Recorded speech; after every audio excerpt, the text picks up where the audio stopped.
I'm going to demonstrate just how I set up my own templates in Word rather than using an existing one. Certainly you can use an existing template, but I just find it easier to set up mine the way that I like them.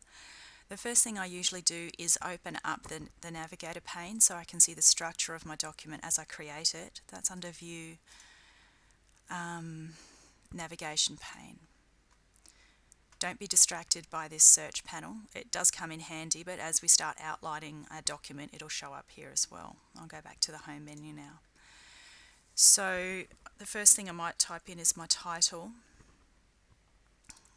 of my project or report, and I'll just give that the formatting title so that Word knows that that's just a title.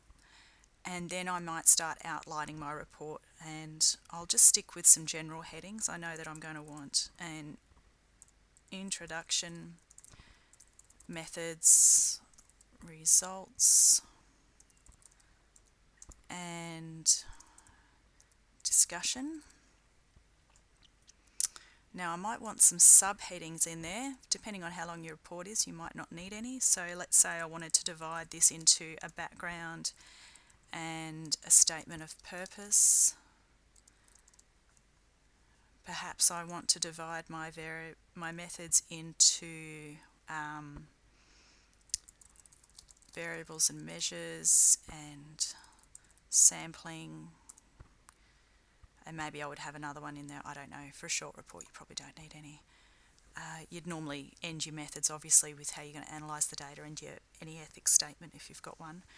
For your results, perhaps you want to start off with some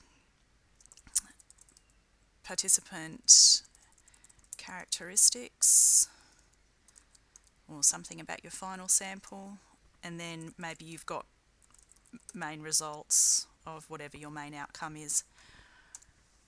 Possibly for your discussion, you'd have a general discussion which you might not subheading. You might have limitations and biases, and you may even have a final conclusion. Possibly future research, future directions, something like that. Depends a little bit on the style of the report you're aiming for. So I've got my key headings there, and now I would like to just add some styles to them so I can see the outline of my document here and be able to click around in it. So my introduction is a heading 1.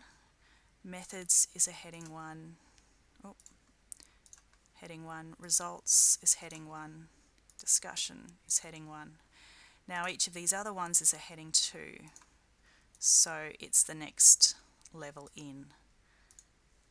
Now I haven't put any heading 3 ones in there, so I haven't got any more subcategories. I'm not intending to write a report that long.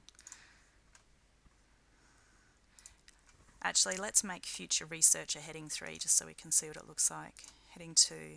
So maybe future research is a subheading, subpart of conclusions. So that looks okay.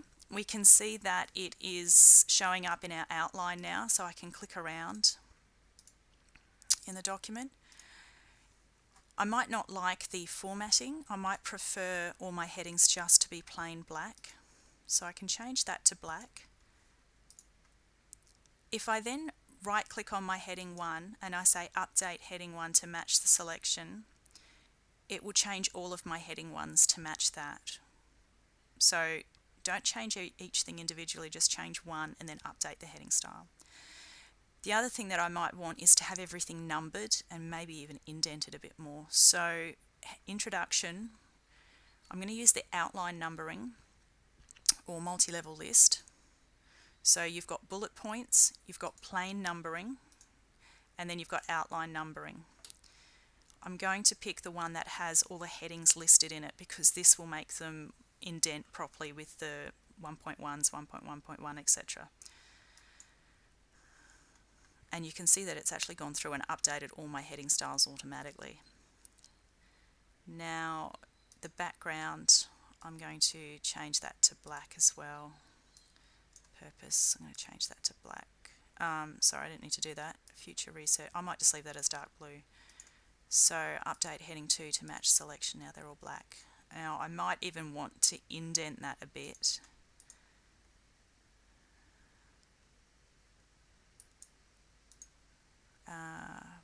might do that in the heading. I'm going to modify it.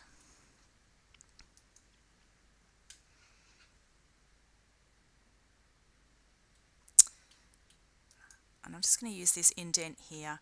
You can go through the various sections and be really, really picky about it. I do find that the more I play around with these things, the more likely it is for something to go wrong.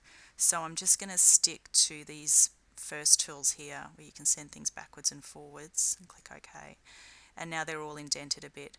Possibly if I indent the heading 2, I also want the heading 3 indented so that's not sitting out awkwardly. So I'm going to go to Modify and Indent.